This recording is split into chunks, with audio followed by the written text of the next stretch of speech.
adaptation de l'économie. D'autres pays ont été plus lenient, complaisants, comme on dit. Hein. Et donc, ça conduit aujourd'hui à une situation extrêmement ambiguë. On est aujourd'hui dans un besoin de croissance de l'économie, mais avec une dette publique qui était quasiment égale à une année de PNB, plus, et c'est ça qui devient l'effroi complet, une deuxième année de PNB, à savoir la valeur actualisée, discounted value, de tous les engagements en matière de pension.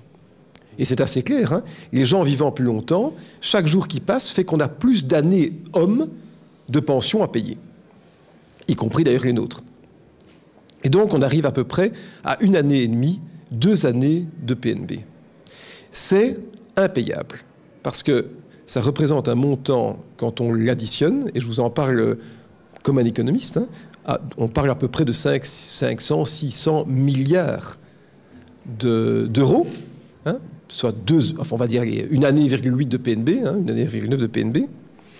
Si on remboursait cette dette au même rythme que le rythme qui a été utilisé pendant les 10 dernières années, quand l'économie était bonne, il nous faudrait plus de 200 ans.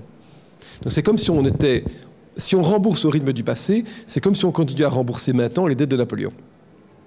Donc, une situation comme ça est intenable. Et on le sait. Il y aura donc quelque chose qui va se passer, inéluctablement. Alors, ça peut prendre un grand nombre de formes. Ça peut prendre la forme de l'impôt. Mais on est dans une situation déjà où l'impôt ne permet pas la croissance parce qu'il est confiscatoire. On peut espérer la croissance, mais il faut alors une libération, justement, du travail, et pas un coût du travail qui est trop important. Il peut y avoir des phénomènes extrêmes, des guerres, des troubles sociaux importants, et puis il peut y avoir la solution qui, à mon avis, en tout cas j'espère, est celle qu'on va utiliser, qui est l'inflation. Et c'est d'ailleurs ce que les Américains, ils l'ont confirmé encore hier soir d'ailleurs, vont faire, c'est qu'ils vont en fait courir en avant dans l'économie, en se disant qu'il vaut mieux à un moment augmenter le montant des dettes et avec une injection d'argent qui à un moment créera de l'inflation qui absorbera alors l'excès d'endettement. En fait, vous créez de l'argent pour relancer l'économie, sachant qu'un jour l'argent vaudra moins parce que l'intérêt sera diminué parce qu'il y aura plus d'inflation. Et donc, on est aujourd'hui dans une situation où en fait la fin de ce que j'appelle le modèle des années heureuses est aboutie, est terminée. Donc on a, et pour vous donner d'ailleurs un chiffre en matière de personnes qui travaillent, si on ramène l'endettement public par travailleur actif, on arrive à peu près en net à 150 000 euros.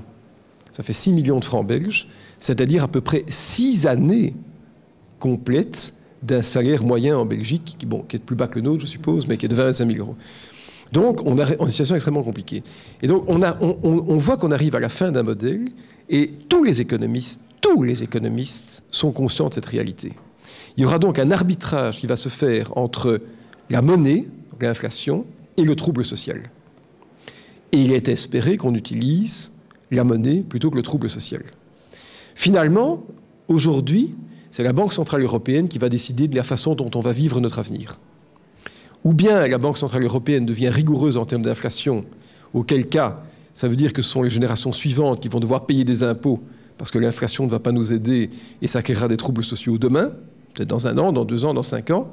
Ou bien au contraire, on accepte, nous, un appauvrissement un peu pervasif, on va dire, pour utiliser un mot d'anglais, qui soit un appauvrissement de perte de patrimoine continu dans le temps. Mais on est devant une situation quasiment impossible. Et c'est pour ça que c'est très difficile quand on écrit un livre, et j'ai écrit 2-3 livres depuis d'ailleurs, de dialogue avec Axel Miller, il y en a un bientôt qui sera avec Étienne de Calataï, quand on discute avec des économistes qui comprennent les chiffres, qui maîtrisent les chiffres, on arrive toujours à cette réalité. Elle est compliquée. En fait, on a vécu pendant 40 ans dans une perspective d'avenir qui n'est pas l'avenir qu'on vit maintenant. L'avenir coûtera plus cher. En fait, quand une bulle explose, c'est que un appauvrissement doit arriver pour la compenser. Eh bien, aujourd'hui, cette bulle d'économie de marché, ou en tout cas de modèle social fini, va se payer parce que ce qui a été trop peu cher, c'est le bien-être futur. Le bien-être futur coûtera plus cher. Et ça, c'est la réalité de ce qu'on vit maintenant.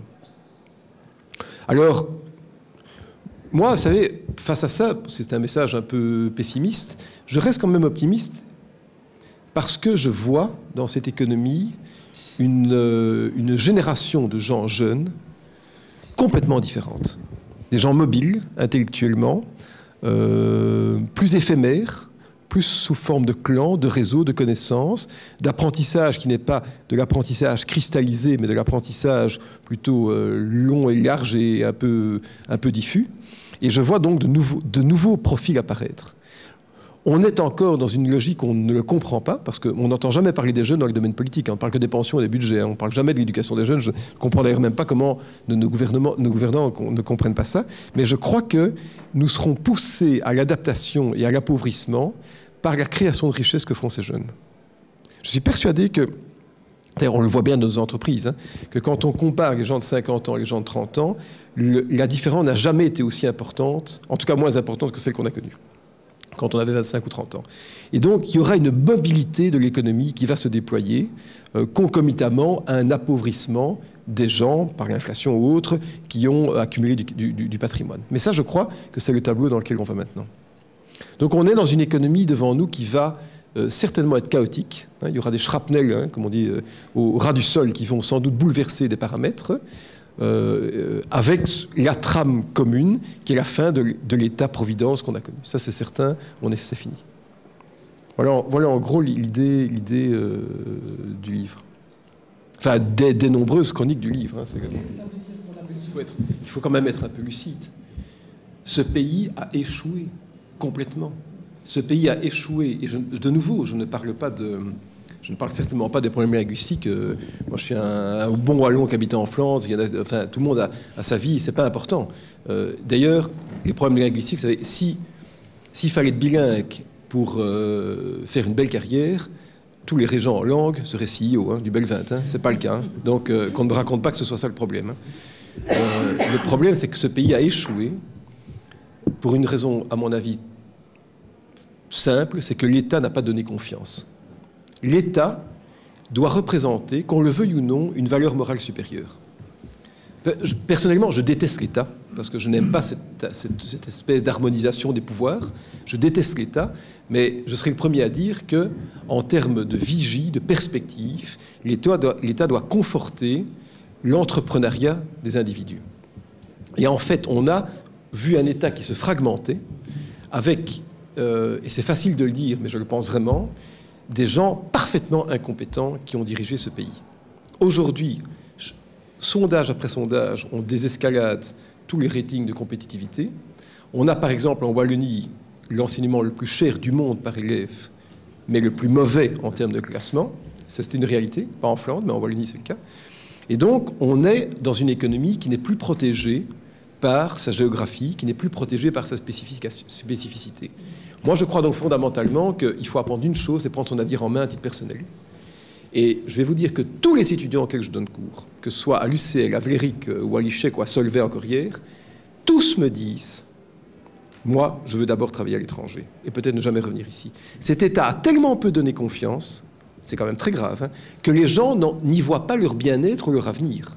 Je n'entends personne qui me dit « Moi, j'ai envie de faire une belle carrière en Belgique. » J'entends des gens qui disent « Pourquoi ? Parce que d'abord, on a des gens qui sont extrêmement compétents, qui ont des qualités intrinsèques extrêmement fortes.